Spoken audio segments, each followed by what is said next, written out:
Good morning, everybody. Hope you're having a great day. This week's Shabbos is a very special Shabbos. First of all, we read a double portion by Yaakov Ikudei. Together, it's the longest portion of the Torah. We finished the book of Exodus, although we're still going to continue with Passover, reading a lot about the Exodus. We finished the actual book of Exodus. We also take out a second Torah and we read a portion of HaChodesh, which is when God gives the Jewish people the first month, the commandment to count the months. But, this morning I was giving a class, a great group, 10, 12 guys. We learn every second Wednesday at 8 a.m. And we were studying together the beginning of the first portion. It's called Vayakel. Vayakel means to gather. And it says, Vayakel Moshe et kol adat b'nei Yisrael. Moses gathered all the Jewish people together and he spoke to them. And tradition tells us, and Rashi brings it down, that it happened on the day after Yom Kippur. If you know, the Jews got the Torah, they sinned with the golden calf. Moses came down after 40 days, he broke the tablets, and then he pleaded with God for 40 days for forgiveness, and then he went back up and he got the second tablets. He came back down on the day of Yom Kippur. And the day afterwards, he gathered all the Jewish people together, everyone, and he spoke to them the laws of the Torah. And in fact, later on, it became a tradition. We have the sabbatical year. In the time of the temple it happened, where you had every 7 years, everyone rested, the fields rested. And then the year after the sabbatical year was the year of Hakel, of gathering, named after Vayakel. Moses gathered all the Jewish people. And all the Jews from all over Israel would come. Men, women, children, they would all come to Jerusalem. And the high priest and the king would come out and they would read from the Torah, continuing this awesome tradition. And the word Vayakel means to unite, to bring unity. But what is the first thing Moses tells the Jewish people? He says, Sheshet yamim te'asem lacha. 6 days work shall be done. Ovayom hashvi Shabbat laHashem. And on the seventh day shall be a day of rest for God. And the simple explanation why Moses speaks immediately about Shabbos is because he's telling them about building the tabernacle, and he wants to tell them that Shabbos supersedes it and you can't build it on Shabbos. But there's also a deeper meaning. When you think about unity, think about the unity of the family. You think about the unity of the community. You think about what unites us.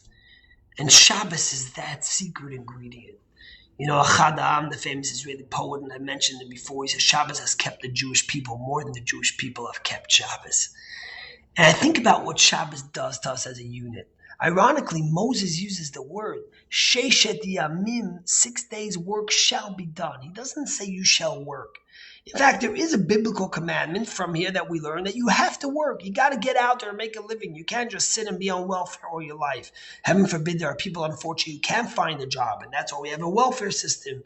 And there are people who are, unfortunately, on disability. But if you're able to, you have a biblical commandment to go out there and get a job and to earn a living.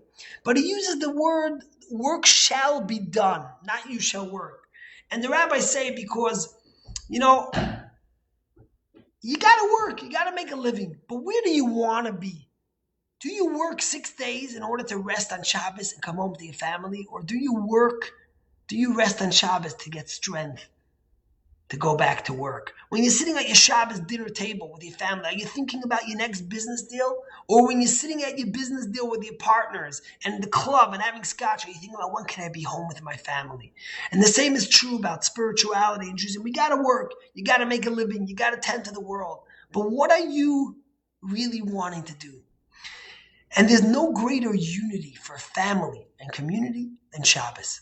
Think about how busy our lives are, how hectic our lives are. We're in COVID now, but things are about to change. And life is about to go back to that quick pace. It might never be the same, but that quick pace where you're always running and going and doing. Think about what happens when Shabbos comes, Friday, and you make it within yourself that you're going to spend the next 25 hours away from the world and with a family, or at least Friday night. And you focus inwards and you listen to your children and you listen to your spouse and you look at each other and you speak about what values you have and what you care about. What does it do for the other 6 days of the week when you're not able to do that? Or think about if you're coming to shul and you're able to sit by a kiddush and have a l'chaim or speak to a friend that you ordinarily wouldn't see. What does it do to build community? And that's how Moshe gathers all the Jewish people. And it says, Vayakel Moshe. And he gathered them, and he made it a point that every 7 years this should happen. He said, listen, there's this once in 7 years when you had the gathering of all the Jewish people, and there's once in 7 days when you have the gathering of all the families, of your own family, and then your community at large, where it brings unity, it brings togetherness, it brings camaraderie, it brings love, it brings focus on what's valuable, what's important.